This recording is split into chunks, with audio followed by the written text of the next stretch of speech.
వార్‌కి ముందు ఇరాన్ రోజుకి 1.5 నుంచి 1.9 మిలియన్ బ్యారెల్స్ పర్ డే రోజుకి ఎక్స్‌పోర్ట్ చేస్తే, ఇంత వార్ జరుగుతుంది. ఇటు సైడ్ నుంచి మిసైల్స్ ఎక్స్‌చేంజ్, అటు సైడ్ నుంచి మిసైల్స్, మధ్యలో చాలా పోర్ట్స్ మీద అటాక్ జరుగుతున్నాయి. ఇంత యుద్ధం జరుగుతుంటే కూడా Iran record high 2.1 million barrels per day export చేసింది. సిఎన్బిసిలో ఒక ఆర్టికల్ వచ్చింది. ఇందులో రెండు చాలా ఇంపార్టెంట్ విషయాలు ఉన్నాయి. ఒకటి ఏంటంటే, first strait of Hormuz close అయిపోయింది కదా. స్ట్రెయిట్ ఆఫ్ హార్మోజ్ క్లోజ్ అయిపోయింది. అక్కడ మొత్తం యుద్ధం జరుగుతుంది. అక్కడికి నుంచి సక్సెస్ఫుల్ గా యుఎస్ బేస్ గానీ, సౌదీ అరబ్, యూఏలో ఉన్న అమెరికన్ బేసెస్ ని బైపాస్ చేసి ఇరాన్ షిప్స్ ఎట్లా బయటికి పంపిస్తుంది. ఎందుకంటే చాలా 33 కిలోమీటర్ స్ట్రెచ్. ఫస్ట్ క్వశ్చన్ అది. రెండో క్వశ్చన్ ఏంటంటే, ఇంత హెవీ అమౌంట్ లో డిమాండ్ పెరిగింది. శాంక్షన్స్ ఉండగా కూడా యుఎస్ శాంక్షన్స్ ఇరాన్ మీద వేసింది, ఎవరు కొనొద్దని చెప్పింది. అయినా కూడా డిమాండ్ పెరిగింది.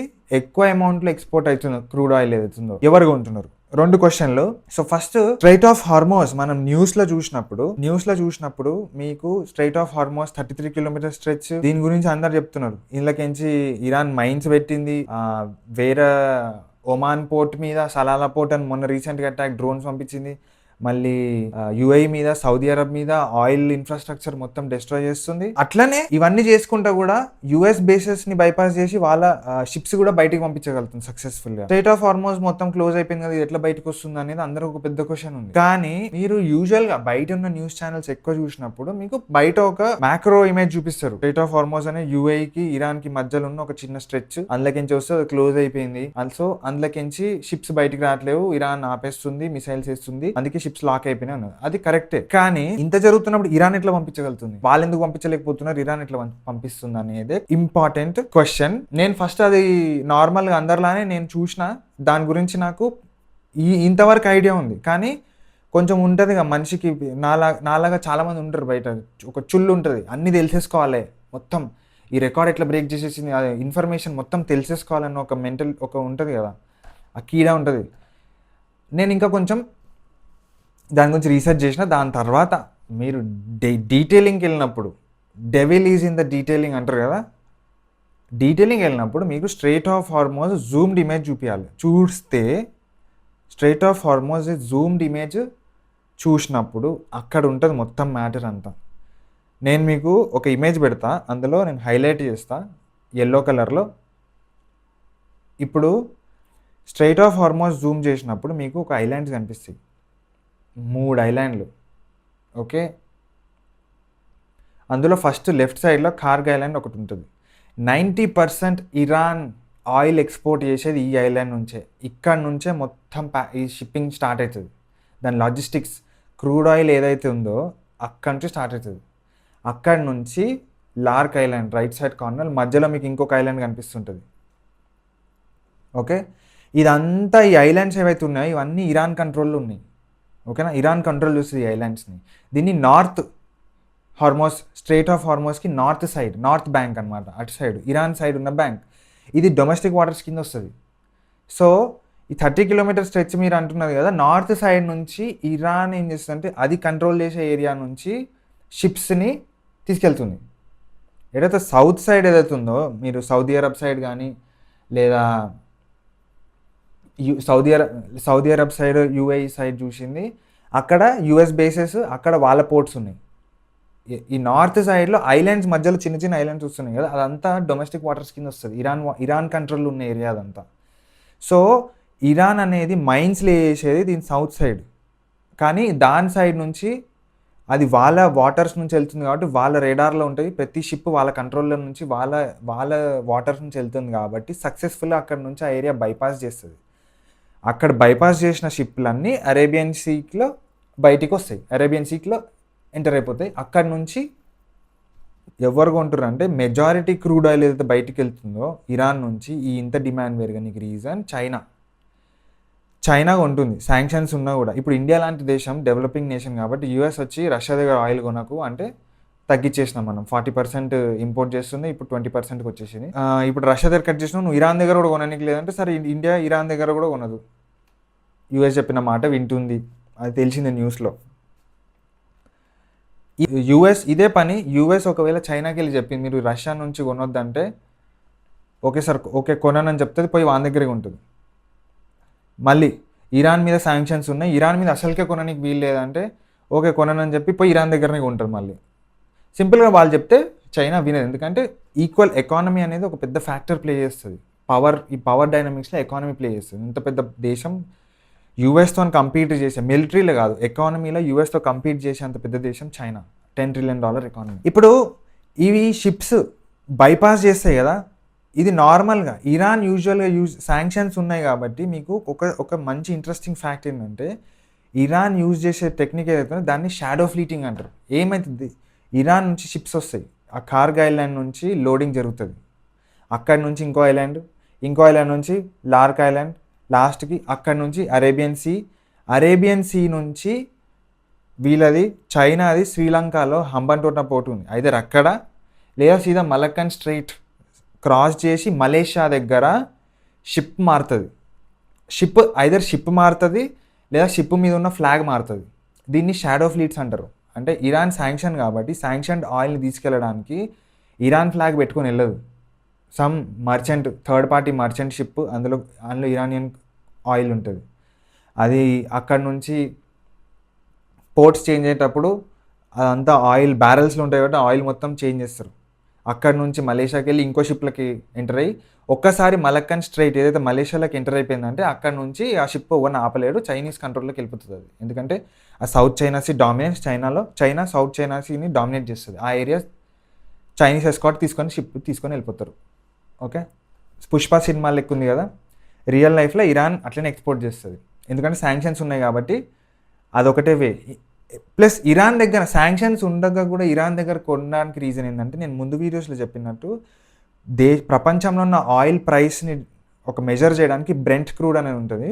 ఇరాన్ మీద శాంక్షన్స్ ఉన్నాయి కాబట్టి ఒక $5, $6, కొన్ని కేసెస్లో $8 వరకు డిస్కౌంటెడ్ ప్రైస్లో ఇరాన్ ఆయిల్ని సెల్ చేస్తుంది. దానివల్ల డిస్కౌంటెడ్ ఆయిల్ బయట కొనడం కంటే ఇక్కడ సస్తాలో వస్తుంది కాబట్టి చాలా చైనా లాంటి దేశం అక్కడ ఆయిల్ ఇరాన్ నుంచి కొంటుంది. ఇప్పుడు దీని మీకు అర్థమయ్యేటట్టు చూస్తే జాగ్రఫీ అనేది ఎంత క్రూషల్ రోల్ ప్లే చేస్తుంది. Strait of Hormuz 33 kilometre stretch, కానీ northern side of strait of హార్మోస్లో ఐలాండ్స్ ఏవైతే ఉన్నాయో అది ఇరాన్ కంట్రోల్ ఉన్నాయి. ఇరాన్ అడ్మినిస్ట్రేషన్, ఇరాన్ కిందికి వస్తాయి అవి. దాన్ని అడ్వాంటేజ్ తీసుకొని ఇరాన్ ఏం చేస్తుంది అంటే వాళ్ళ రూట్లో వాళ్ళ డొమెస్టిక్ వాటర్స్ నుంచి సక్సెస్ఫుల్ గా షిప్ ని బయటికి పంపించేసి అట్లనే దాంతో పాటు సౌదీ అరబ్ మీద ఉన్న యుఎస్ బేస్, అక్కడ ఉన్న ఆయిల్ ఇన్ఫ్రాస్ట్రక్చర్ దాని మీద కూడా అటాక్ చేస్తుంది. దాని వల్ల ఏమైతుందంటే అక్కడ ఉన్న ఇన్సూరెన్స్ ఫ్రైట్ ఇన్సూరెన్స్ అనేది ఉంటుంది ప్రైవేట్ కంపెనీలో. నీది కంటైనర్ పెద్దది పోతుంది, దానికి ఒక ఇన్సూరెన్స్ ఉంటుంది, దాని ప్రీమియం పెరిగిపోతుంది. ఎందుకంటే షిప్ వెళ్ళడం కష్టం కాబట్టి, ఎక్కడ నుంచి మిసైల్ వస్తుంది, సీ మైన్స్ ఉన్నాయి, పేలిపోతే దానికి ఇన్సూరెన్స్ ఉంటుంది, కంపెనీ ఇన్సూరెన్స్ కడుతుంది, దాని హై కాస్ట్ అయిపోతుంది. సో యూజువల్ గా ఆ షిప్స్ బయటికి వెళ్ళడం అనేది ప్రైవేట్ ప్లేయర్స్ ఉంటారు కదా, వాళ్ళు ప్రిఫర్ చేయరు. చైనీస్ షిప్స్ ఎట్లా వెళ్తాయి అంటే చైనాలో స్టేట్ స్పాన్సర్డ్ ఇన్సూరెన్స్ ఉంటుంది. షిప్స్ కి ఏవైతే ఉంటాయో ఫ్రైట్ ఇన్సూరెన్స్ స్టేట్ స్పాన్సర్ చేస్తుంది. అంటే చైనీస్ గవర్నమెంట్ వాళ్ళకి ఇన్సూరెన్స్ ఇస్తుంది. ఏం కాదు, మేము ఇన్సూరెన్స్ కట్టుకుంటామని. వాళ్ళ దగ్గర ఎకానమీ అంత పెద్దది కాబట్టి వాళ్ళు దాన్ని అఫోర్డ్ చేసుకోగలుగుతారు. ఈ విధంగా చైనా ఇరాన్ నుంచి రికార్డ్ హై యుద్ధం జరుగుతుంటే కూడా ఇరాన్ సక్సెస్ఫుల్ గా crude oil, record high crude oil export చేసి డబ్బులు సంపాదించుకుంటే యుద్ధానికి ఫండింగ్ ఆడనే వస్తుంది. ఇప్పుడు రీసెంట్ గా వచ్చిన న్యూస్ రెండు. ఫస్ట్ ఇరాన్ ఏదైతుందో కొత్తగా మేము యువాన్ లో ట్రేడ్ చేస్తాం, చైనీస్ కరెన్సీ యువాన్, మేము యువాన్ లో ట్రేడ్ చేస్తాం, మేము డాలర్ వాడడం ఇప్పటి నుంచి, మీకు ఆయిల్ ఎక్స్పోర్ట్ చేస్తున్నాం, చైనాకి ఆయిల్ ఎక్స్పోర్ట్ చేసేది అవుతుందో మేము అది యువాన్లో ట్రేడ్ చేయాలనుకుంటున్నాం, డాలర్ అవసరం లేదు. ఎందుకంటే డాలర్ని ఒక డాలర్ తీసుకుంటే కూడా ఇరాన్ వేరే దేశం నుంచి కొనాలంటే కూడా డాలర్స్ వాడాల్సి వస్తుంది. వాటి మీద శాంక్షన్స్ ఉన్నాయి కాబట్టి వేరే దేశాలు ఇరాన్తో ట్రేడ్ చేయవు. సో డాలర్స్ ఏవైతే వస్తే వాళ్ళ దగ్గర అది ఆల్మోస్ట్ నో యూస్ కింద, ఎందుకంటే శాంక్షన్స్ ఉండడం వల్ల ఫ్లెక్సిబిలిటీ తగ్గిపోతుంది డాలర్స్ వాడేది. ఫస్ట్ న్యూస్ అది. సెకండ్, ఇప్పుడు ఆ యువాన్ వచ్చినాక కూడా ఆ కరెన్సీ మళ్ళీ చైనాతోనే వాడాలి. ఇప్పుడు చైనా దగ్గర ఏమి ఉంటుంది, ఈ డ్రోన్స్ ఏవైతే ఉన్నాయో వీళ్ళ దగ్గర షై డ్రోన్స్ ఉన్నాయి. అవి మీకు డ్రోన్స్ గురించి ఇంకో సపరేట్ వీడియో చేస్తా. ఇరాన్ దగ్గర అందరూ అసలైన వాళ్ళ దగ్గర ఉన్న main military strength, army strength ఏదైతుందో కేపబిలిటీ మిసైల్స్ అనుకుంటారు, కాదు నేను చెప్తా ఇరాన్ స్ట్రాటజీ ఎట్లుంటుంది అనేది. డ్రోన్స్ చాలా క్రూషియల్ రోల్ ప్లే చేస్తాయి, నెక్స్ట్ వీడియోస్లో ఎప్పుడన్నా చెప్తా. అయితే ఫస్ట్ అది చైనా దగ్గర అయితే డ్రోన్స్ ఉంటుంది, మళ్ళీ చైనాతోనే ట్రేడ్ చేస్తుంది. చైనా శాంక్షన్స్ ఉన్న యూఎస్ ఎన్ని మొత్తుకున్నా పట్టించుకొని దాడి చేసి పని చేస్తుంది. రెండోది, రీసెంట్గా వచ్చిన న్యూస్, ఈ మొత్తం ఇరాన్ కాన్ఫిడెన్స్ అంతా ఈ ఐలాండ్ 90% ఏదైతే ఎక్స్పోర్ట్ జరుగుతుంది క్రూడ్ ఆయిల్, అది కార్గ్ ఐలాండ్ నుంచి జరుగుతుంది. కాబట్టి ఇప్పుడే ఈరోజు మార్నింగ్ ఆఫ్టర్నూన్ ట్రంప్, నేను ఒక ఆర్టికల్ చదివిన, ట్రంప్ చెప్పింది మేము కార్గ్ ఐలాండ్ మీద అటాక్ చేసినాం సక్సెస్ఫుల్గా, దాన్ని డిస్ట్రాయ్ చేసినామని.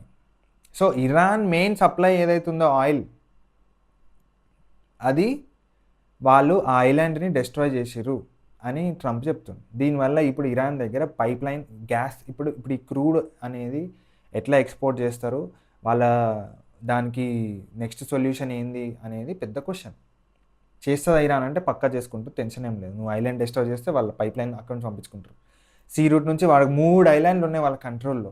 లాస్ట్ ఇంకో ఇంపార్టెంట్ మెయిన్ ఇంపార్టెంట్, అసలు ఇది మనకి ఇండియాకి మ్యాటర్స్. ఇది స్ట్రైట్ ఆఫ్ హార్మోజ్ నుంచి ఇండియన్ వెసల్స్ ఏవైతే ఉన్నాయో వాళ్ళు సక్సెస్ఫుల్గా ఎల్పిజి క్యారీ చేస్తుంది, కానీ క్రూడ్ ఆయిల్ క్యారీ చేసే వెసల్స్ ఏవైతే ఉన్నాయో ఇండియన్ షిప్స్, అవి సక్సెస్ఫుల్గా స్ట్రైట్ ఆఫ్ హార్మోజ్ నుంచి ఇరానియన్ మిలిటరీ వాళ్ళ ఫోర్స్ ఏదైతే ఉందో డిఫెన్స్ ఫోర్స్ వాళ్ళు ఎలౌ చేశారు. వెళ్ళనియండి ఏం కాదు, ఇండియాకి ఇంత పెద్ద జరుగుతుంది, ఇండియాకి ఒక ఎక్సెప్షన్ ఇచ్చారు. Honourable prime minister 2 days back వాళ్ళ పెజిస్కియా ప్రెసిడెంట్తో మాట్లాడడం జరిగింది. దాని తర్వాత మాట్లాడిన తర్వాత నెగోషియేషన్స్ అయినాయి. దాని తర్వాత ఇండియన్ వెసల్స్, నాకు తెలిసి మీకు ఇప్పుడు చూస్తున్న గ్యాస్ షార్టేజ్ కానీ క్రూడ్ ఆయిల్ షార్టేజ్ కొంచెం రిలీవ్ అవుతుంది.